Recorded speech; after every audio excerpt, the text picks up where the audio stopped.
Depois de séculos vivendo como escravos, o povo de Israel finalmente dava seus primeiros passos rumo à liberdade. As marcas da opressão ainda estavam em seus corpos, mas agora havia uma chama acesa no coração de cada um deles: a esperança. Guiados por Moisés, eles caminhavam pelo deserto, sem saber exatamente para onde ir, mas certos de que Deus estava conduzindo cada passo. À frente deles, a nuvem de Deus avançava majestosa. Durante o dia, era uma coluna de nuvem que indicava o caminho. À noite, transformava-se numa coluna de fogo, iluminando a escuridão. Era impossível negar: Deus estava com eles. Mas enquanto Israel marchava, algo terrível acontecia no palácio do faraó. Consumido pela raiva e pelo orgulho ferido, Faraó mudou de ideia.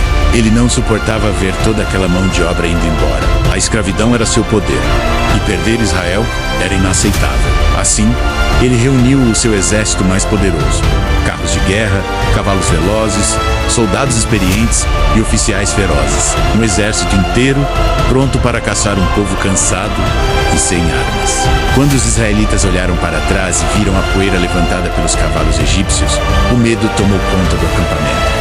Eles estavam encurralados. À frente, as águas profundas do Mar Vermelho. Atrás, o exército mais temido do mundo. Era um cenário perfeito para o desespero. O povo começou a gritar. Alguns choravam, outros reclamavam, dizendo que teriam sido melhores como escravos do que mortos no deserto. Moisés então levantou a voz acima do barulho, acima do pânico, e proclamou: não tenham medo, permaneçam firmes e vejam o livramento que o Senhor lhes trará hoje. Os egípcios que vocês estão vendo agora jamais verão novamente. Enquanto isso, a presença de Deus se movia. A coluna de nuvem que guiava Israel se posicionou atrás do povo, ficando entre os egípcios e os israelitas. Para os israelitas, era luz. Para os egípcios, escuridão. Deus estava literalmente bloqueando o inimigo.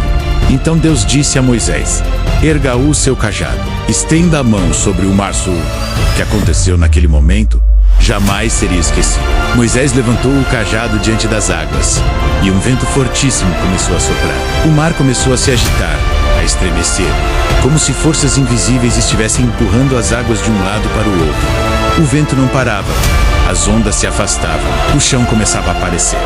Até que, diante dos olhos de milhões, o impossível aconteceu. O Mar Vermelho se abriu. Um caminho surgiu entre paredes gigantescas de água, firmes como muralhas. O mar, que antes representava a morte, agora se tornava a estrada da liberdade. O povo orava, atônito, enquanto o vento continuava soprando, mantendo o caminho completamente seco. Moisés deu o comando: vamos. Deus abriu o caminho. Israel entrou no meio do mar. Crianças seguravam as mãos dos pais.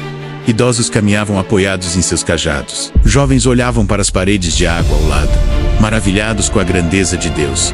Cada passo era um milagre. Cada respiração era um testemunho. Mas ao perceber o que estava acontecendo, o faraó deu outra ordem: avancem. Os carros de guerra e os soldados entraram no caminho aberto pelo mar, perseguindo Israel com fúria. O som dos cascos ecoava entre as paredes de água. Mas algo começou a acontecer. As rodas dos carros egípcios começaram a travar. Os cavalos se agitaram.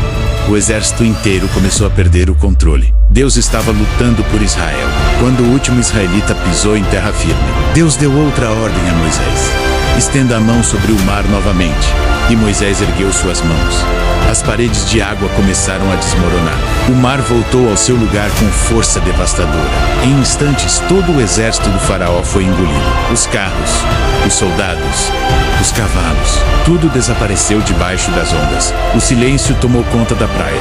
Israel estava livre de verdade. Quando o povo viu o mar calmo e o campo inimigo destruído, uma alegria indescritível tomou conta deles. Miriam, irmã de Moisés, começou a cantar.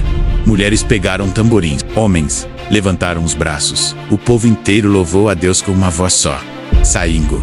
O Senhor é a minha força e o meu canto. Ele é o meu Salvador. Aquele dia ficou marcado para sempre como a prova viva de que, quando tudo parece perdido, Deus abre caminhos onde não existe caminho. De que Ele transforma o impossível em realidade. E de que nenhum inimigo, por mais poderoso que seja, pode impedir os planos de Deus.